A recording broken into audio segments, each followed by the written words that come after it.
నేను మీ మణికంఠ అండ్ నా channel name వచ్చేసి ఆల్ ఇండియా జాబ్స్ ఫేర్. ఇక్కడ చూడండి, మనకి ఎగ్జామినేషన్లో మీరు ఏ విధంగా ప్రజెంటేషన్ ఇస్తే మనకి మంచి మార్కులు వస్తాయి, అంతేకాకుండా మనకి ప్రజెంటేషన్లో మనకి ఫాలో అవ్వాల్సిన step by step rules and regulations ఏంటనేది మీకు ఈ వీడియో క్లియర్గా చెప్తాను. వీడియో చివరి వరకు చూడండి. అండ్ వీడియో లాస్ట్లో మీరు ఈ వీడియో మీకు ఎంత హెల్ప్ అయిందో కూడా కామెంట్ బాక్స్లో కామెంట్ చేయండి. అంతేకాకుండా మీరు ఇప్పుడు ఏ క్లాస్ చదువుతున్నారో కూడా కామెంట్ చేయండి. దాన్ని బట్టి నేను ఇంకా అప్కమింగ్ వీడియోస్ అనేవి నేను చేస్తూ ఉంటానండి. చూడండి, మనకి ఎగ్జామినేషన్లో ఫస్ట్ మీరు బార్డర్ అనేది మెయింటైన్ చేయాల్సి ఉంటుంది. అది ఏ విధంగా అంటే, మీరు బార్డర్ అయితే క్లియర్గా మెయింటైన్ చేయండి. ఇక్కడ చూడండి, మనకి బార్డర్ అయితే క్లియర్గా మెయింటైన్ చేశారు, బట్ ఇక్కడ బార్డర్ అనేది మెయింటైన్ చేయలేదు. చూడండి, మనకి బార్డర్ అనేది మెయింటైన్ చేయకుండా తప్పుగా రాయడం అయితే జరిగింది. ఇలా చేయడం వల్ల మీకు మార్క్స్ అనేవి ఖచ్చితంగా కోల్పోతారు. అండ్ నెక్స్ట్ పాయింట్ వచ్చేసి, మీరు రాసేది ఏదైనా సరే పాయింట్ వైజ్ రాయాలండి. చూడండి, మనకి ఈ పాయింట్ ఇక్కడ మెన్షన్ చేశారు, ఇక్కడ ఒక పాయింట్ మెన్షన్ చేసి ఇలా పాయింట్ వైజ్ అయితే రాయాలి. అంతేకాకుండా ఇలా ఆఫ్ మ్యాటర్ కానీ లేదా ఇలా సగంగా రాయడం వల్ల మీకైతే మార్క్స్ అనేవి ఖచ్చితంగా కోల్పోతారు. అండ్ థర్డ్ పాయింట్ వచ్చి, మీరు రాసేది ఏదైనా సరే డయాగ్రామ్స్ ఉన్నట్లయితే డయాగ్రామ్స్ కంటూ సగం స్పేస్ అయితే మీరు ఇవ్వాల్సి ఉంటుంది.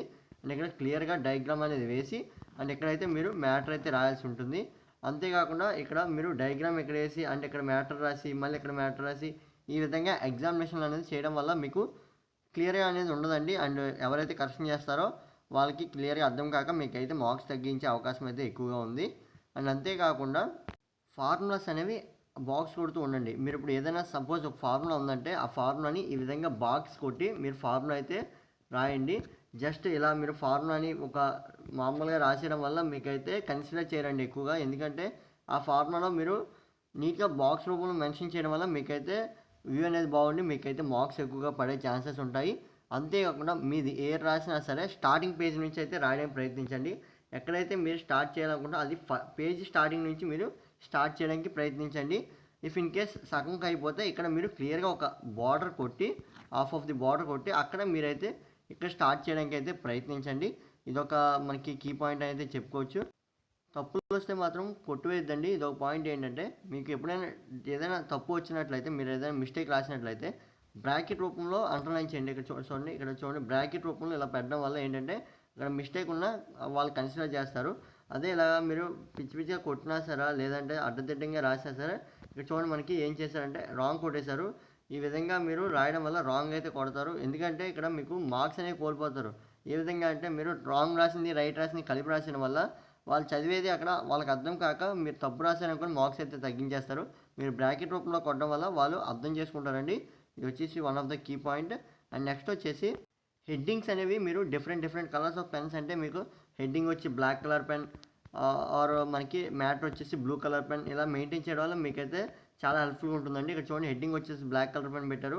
అదేవిధంగా మ్యాటర్ కూడా మీరు బ్లూ కలర్ పెన్ లేదా సమ్ కలర్ పెన్స్ అయితే మీరు వాడాల్సి ఉంటుంది. మనకి పబ్లిక్ ఎగ్జామినేషన్లో వచ్చేసి బ్లాక్ కలర్ హెడ్డింగ్ పెట్టి అండ్ బ్లూ కలర్ వచ్చేసి మీరు నార్మల్గా రైటింగ్ పర్పస్కి అయితే యూజ్ చేయండి. అండ్ డయాగ్రామ్స్ వచ్చేసి మీరు పూర్తిగా పెన్సిల్తోనే వేయండి. అండ్ డయాగ్రామ్స్ రిలేటెడ్ మనకి మార్కింగ్స్ కూడా మీరు పెన్సిల్తోనే ఇవ్వాల్సి ఉంటుంది. ఎందుకంటే మీరు పెన్సిల్తో ఇవ్వడం వల్ల అది నీట్గా కనబడుతుంది. అంతేకాకుండా డయాగ్రామ్ అనేది మీరు ఏది వేసినా సరే కాన్ఫిడెంట్గా వేయండి. సగం గీసి సగం వదిలేకుండా కాన్ఫిడెంట్గా వేయండి డయాగ్రామ్ కూడా. అండ్ మ్యాటర్ కూడా మీరు మినిమం థియరీ ఎగ్జామినేషన్స్ అయితే పేజీ అయితే కంపల్సరీ రాయాల్సి ఉంటుంది.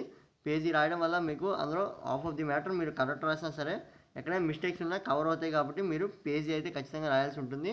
అండ్ ప్రాబ్లమాటిక్ వచ్చేసి మీరు స్టెప్ బై స్టెప్ ఫార్ములాని బాక్స్ రూపంలో చూపిస్తూ మీరు ఆన్సర్ అయితే చేయాల్సి ఉంటుంది.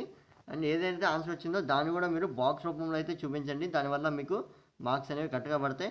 అంతేకాకుండా వచ్చిన వాల్యూకి మీరు యూనిట్స్ అయితే ఖచ్చితంగా మెన్షన్ చేయాల్సి ఉంటుంది. మెన్షన్ చేయకపోవడం వల్ల మీకైతే మార్క్స్ అనేవి కోల్పోతారు. ఇక్కడ చూడండి, మనకి వచ్చిన ఆన్సర్ని మనకి బాక్స్ రూపంలో కానీ లేదా ఫార్ములాని బాక్స్ రూపంలో కానీ ఈ విధంగా పెట్టకపోవడం వల్ల మార్క్స్ అయితే కోల్పోతారు. ఈ విధంగా ఇదైతే మీరు చూసుకోవచ్చు.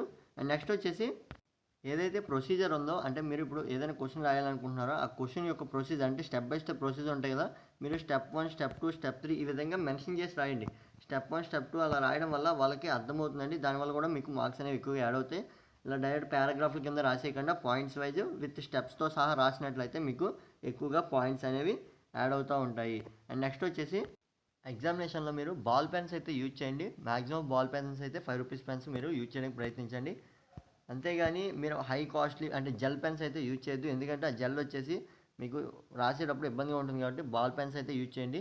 దానివల్ల మీకు రాసిన రైటింగ్ అనేది నీట్గా కనబడుతుంది. కాబట్టి మీరు బాల్ పెన్స్ అయితే యూజ్ చేయండి. బ్లూ ఆర్ బ్లాక్ ఏదైనా సరే బాల్ పెన్స్ అయితే మీరు యూజ్ చేయండి.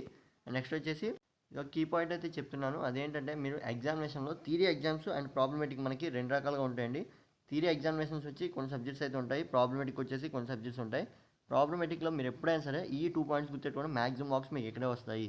ఈ 2 పాయింట్స్ ఏంటంటే ప్రాబ్లమేటిక్లో మీకు బాక్స్ రూపంలో ఫార్ములాస్ని అయితే మెన్షన్ చేయండి. వచ్చిన ఆన్సర్ని కూడా బాక్స్ రూపంలో మెన్షన్ చేయండి.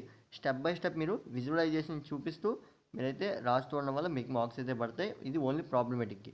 అండ్ థియరీకి వచ్చేసి థియరీ ఎగ్జామ్ రాసేటప్పుడు పాయింట్స్ రూపంలో మీరైతే మెన్షన్ చేయండి. అంతేకాకుండా ఆన్సర్ పేజీ కన్నా ఎక్కువగా రాయడానికి ప్రయత్నించండి. విత్ ఫిగర్స్ ఉంటే ఫిగర్స్ మాత్రం పెద్దగా వేయండి. ఎందుకంటే మీరు రాసే క్వశ్చన్లో హాఫ్ ఆఫ్ ది మార్క్స్ మీకు డయాగ్రామ్కే ఉంటాయి కాబట్టి డయాగ్రామ్ అనేది నీట్గా చూపించడం వల్ల ఆల్మోస్ట్ మీరు మ్యాటర్ అయితే చదవకుండానే మీకు కొంతమంది మార్క్స్ అయితే వేస్తారు. కొంతమంది కొద్ది మ్యాటర్ చదివి మార్క్స్ అయితే వేస్తారు. మ్యాక్సిమం ఫస్ట్లో కీ పాయింట్స్ రాయడానికి ప్రయత్నించండి. ఆఫ్టర్ మీకు వచ్చింది రాయండి. అండ్ ఇదైతే మనకి ఎగ్జామినేషన్కి సంబంధించి ప్రజెంటేషన్కి సంబంధించి డీటెయిల్స్. ఇంకా మీకు మరికొన్ని వీడియోస్ నోటిఫికేషన్ రూపంలో రావాలంటే మన ఛానల్ సబ్స్క్రైబ్ చేసుకోండి. అండ్ మీకు ఎగ్జామ్స్ అని లేదా బుక్స్లో మనం ఏ విధంగా మనం నోట్స్ అనేది రాసుకోవాలి, అంతేకాకుండా మీకు ఇంకా స్టడీ రిలేటెడ్ ఏదైనా సరే అప్డేట్స్ అని ఇవ్వాలంటే మన ఛానల్ ఫాలో అవుతూ ఉండండి. మీకు అయితే ప్రతి అప్డేట్స్ వస్తుంటాయి. Thanks for watching. Keep watching my channel.